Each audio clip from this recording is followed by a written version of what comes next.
மருந்து கடைகளில் குழந்தைகள் உணவு, ஊட்டச்சத்து பானங்கள் மற்றும் உணவுப் பொருட்கள் விற்க தடை விதிப்பது குறித்து மத்திய அரசு பரிசீலித்து வருகிறது. இந்தியாவில் 11 மாநிலங்கள் மேகி விற்பனைக்கு தடை விதித்துள்ளது. மருந்து கடைகளில் இதுபோன்ற உணவுப் பொருட்கள் விற்பது பாதுகாப்பானவை என்று பொதுமக்கள் கருதுவதால் அங்கு விற்பனைக்கு தடை செய்ய மத்திய அரசு பரிசீலனை செய்து வருகிறது. இந்நிலையில் நெஸ்லே இந்தியா மீது தேசிய நுகர்வோர் நீதிமன்றத்தில் மத்திய நுகர்வோர் விவகாரத்துறை வழக்கு தொடர்ந்துள்ளது.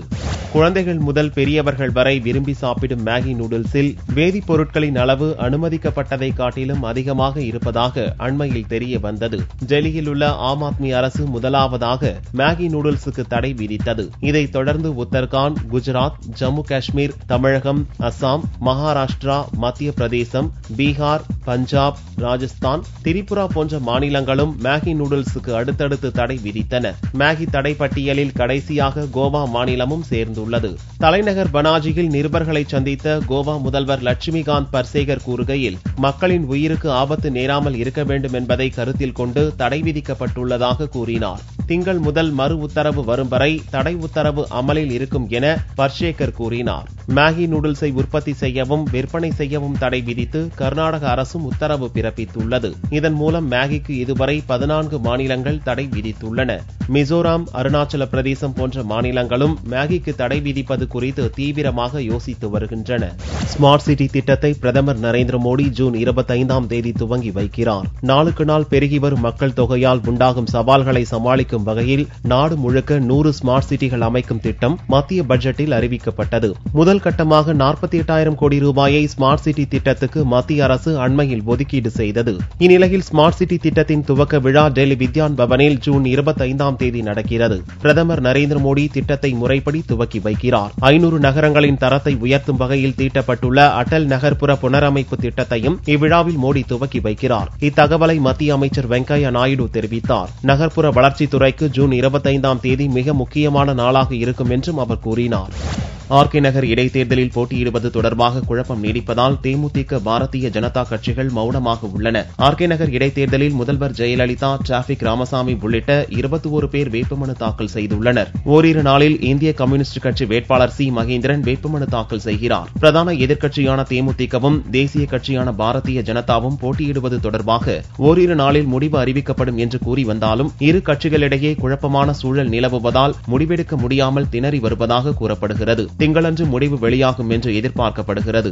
சென்னை ஐஐடியில் அம்பேத்கர் பெரியார் மாணவர் வட்டத்துக்கு மீண்டும் அங்கீகாரம் வழங்கப்பட்டுள்ளது. இந்த மாணவர் வட்டத்தின் சர்ச்சைக்குரிய நடவடிக்கை குறித்து புகார் வந்ததால் கடந்த மே 22இல் அங்கீகாரம் ரத்து செய்யப்பட்டது. இதைத் தொடர்ந்து மாணவர் அமைப்பினரும் பல்வேறு அரசியல் கட்சியினரும் தொடர் போராட்டங்கள் நடத்தினர். இது தொடர்பாக ஐஐடியில் நடந்த பேச்சுவார்த்தையில் உடன்பாடு ஏற்பட்டது. இதன்படி இவ்வமைப்புக்கு புதிய ஆலோசகராக பேராசிரியர் மிலிந்த் பிரமே நியமிக்கப்பட்டுள்ளார். மேலும் மாணவர் வட்டத்திற்கான விதிமுறைகளில் மாற்றம் கொண்டு வருவது தொடர்பாக முடிவெடுக்கப்படும் என்றும் தெரிவிக்கப்பட்டுள்ளது. அரபிக்கடலில் ஏற்பட்டுள்ள காற்றழுத்த தாழ்வு நிலை காரணமாக தமிழக மேற்கு மாவட்டங்களில் மழை பெய்ய வாய்ப்புள்ளதாக வானிலை மையம் தெரிவித்துள்ளது. கோடைக்காலம் விடைபெற்ற நிலையில் தமிழகத்தில் பரவலாக மழை பெய்து வருகிறது. மும்பையில் இருந்து 600 கிலோமீட்டர் தென்மேற்கு திசையில் இருந்த காற்றழுத்த தாழ்வு பகுதி தீவிரமடைந்துள்ளது. தென்மேற்கு பருவமழை தீவிரமடைந்து வருவதால் இந்த காற்றழுத்த தாழ்வு நிலை வடக்கு மற்றும் மேற்கு நோக்கி நகரும் என்றும் இதனால் தமிழகத்தின் மேற்கு மாவட்டங்களில் மழை பெய்ய வாய்ப்புள்ளது என்றும் வானிலை மையம் தெரிவித்துள்ளது. தனியார் பள்ளிகளில் வழங்கப்பட்ட 25% இடஒதுக்கீடு விவரங்கள் இணையதளத்தில் வெளியிடப்பட்டுள்ளன. கல்வி உரிமைச் சட்டப்படி தனியார் பள்ளிகளில் ஏழை மற்றும் நலிவடைந்த பிரிவு மாணவர்களுக்கு 25% இடஒதுக்கீடு வழங்க வேண்டும் என்றும் இதற்காகும் செலவை மத்திய மாநில அரசுகள் வழங்கும் என்றும் அறிவிக்கப்பட்டது. இதன்படி 2015, 2016 ஆண்டுக்கான மாணவர் சேர்க்கை விவரங்கள் மாவட்ட வாரியாக www.tnmetricschools.com எனும் இணையதளத்தில் வெளியிடப்பட்டுள்ளது. தமிழகம் முழுவதும் 3720 தனியார் பள்ளிகளின் மாணவர் சேர்க்கை விவரங்களை இதன் மூலம் அறிந்து கொள்ளலாம். ராமேஸ்வரம் மீனவர்கள் 3வது நாளாக வேலை நிறுத்தத்தில் ஈடுபட்டுள்ளனர். ராமேஸ்வரம் பகுதியைச் சேர்ந்த 14 மீனவர்களை கடந்த 1ஆம் தேதி இலங்கை கடற்படையினர் சிறைப்பிடித்தனர். அவர்களை மீட்க மத்திய மாநில அரசுகள் நடவடிக்கை எடுக்க வலியுறுத்தியும் இறால் மீனுக்கு அரசே விலை நிர்ணயம் செய்ய கோரியும் ராமேஸ்வரம் மீனவர்கள் சனிக்கிழமையன்று காலவரையற்ற வேலை நிறுத்த போராட்டத்தை துவக்கினர். இந்த வேலை நிறுத்தம் திங்களன்று 3வது நாளாக தொடர்ந்தது. இதனால் நூற்றுக்கணக்கான படகுகள் ராமேஸ்வரம் துறைமுகத்தில் நிறுத்தப்பட்டிருந்தன. தினமலர் நிருபரை தாக்கிய ரவுடியை கைது செய்ய வலியுறுத்தி புதுச்சேரி பத்திரிகையாளர்கள் ஐஜி அலுவலகத்தை முற்றுகையிட்டு போராட்டம் நடத்தினர். புதுச்சேரி தினமலர் நிருபர் சரவணன் ஜூன் 5ஆம் தேதி புசி சாலை வழியாக வந்து கொண்டிருந்த போது முல்லத்தாதிக் சாலை வழியாக வம்பா கீரப்பாளையத்தைச் சேர்ந்த சங்கர் என்பவர் வந்தார். மோட்டார் சைக்கிளில் மோதுவது போல் வந்த சங்கர் சரவணனை தாக்கியுள்ளார். இதுகுறித்து புதுச்சேரி ஒதியஞ்சாலை போலீசில் புகார் அளிக்கப்பட்டது. 2 நாட்களாகியும் புகார் மீது நடவடிக்கை எடுக்காததால் புதுச்சேரி பத்திரிகையாளர் ஒன்றிணைந்து ஐஜி அலுவலகத்தை முற்றுகையிட்டு தர்ணா போராட்டம் நடத்தினர். மாநில போலீஸ் கண்காணிப்பாளர் சந்திரன் பேச்சுவார்த்தை நடத்தி குற்றவாளியை கைது செய்வேன் என்று உறுதியளித்ததன் பேரில் போராட்டம் கைவிடப்பட்டது.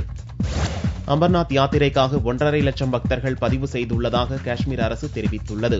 ஜம்மு காஷ்மீர் மாநிலத்தில் உள்ள அமர்நாத் கோவிலுக்கு செல்ல ஆண்டுதோறும் பக்தர்கள் முன்பதிவு செய்து வருகின்றனர். இந்த ஆண்டுக்கான யாத்திரை அடுத்த மாதம் 2ஆம் தேதி துவங்கி 59 நாட்களுக்கு பின் நிறைவடைகிறது. இதற்காக இதுவரை 1.5 லட்சம் பேர் முன்பதிவு செய்துள்ளனர். அமர்நாத் கோவிலின் அடிவாரத்தில் தங்க வைக்கப்படும் பக்தர்கள் பலத்த பாதுகாப்புடன் மலைமேல் உள்ள பனிலிங்க சிவன் கோவிலுக்கு அழைத்துச் செல்லப்படுகின்றனர்.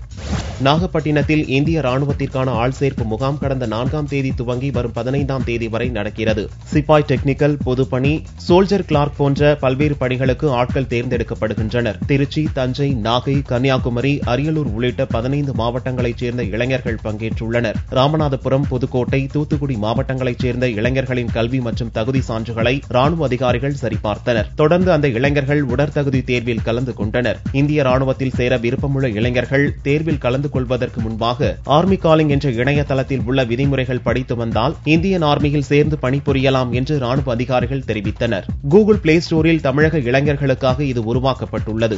மயிலாடுதுறை தேரெழுந்தூரில் ஆமருவியப்பன் கோவில் தேரோட்டம் நடந்தது. திருமங்கை மன்னனால் 45 பாசுரங்கள் மங்களாசாசனம் செய்யப்பட்டதும் 108 வைணவ திவ்ய தேசங்களில் ஒன்றானதுமான தேரெழுந்தூர் ஆமருவியப்பன் கோவிலில் வைகாசி திருவோண பெருவிழாவை முன்னிட்டு தேர் திருவிழா நடந்தது. 4 மாட வீதிகளின் வழியாக வலம் வந்த தேரை திரளான பக்தர்கள் வடம் பிடித்து இழுத்து வந்தனர்.